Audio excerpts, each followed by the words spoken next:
Wow, দরজ সিনেমায় psycho লুকে viral megastar Shakib Khan.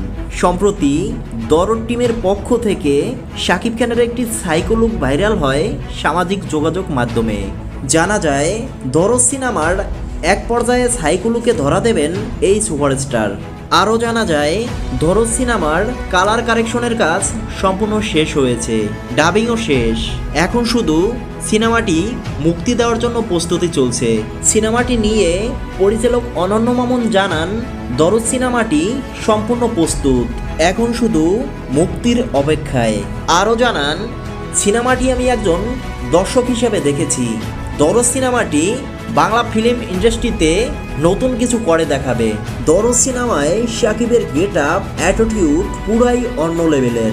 এর আগে কোনো সিনেমায় এরকমভাবে দেখা যায়নি সুপারস্টার শাকিব খানকে। প্রিয় বন্ধুরা, দরজ সিনেমায় শাকিব খানের এই সাইকো লুকটি আপনার কাছে কেমন লেগেছে জানিয়ে দিন কমেন্ট বক্সে।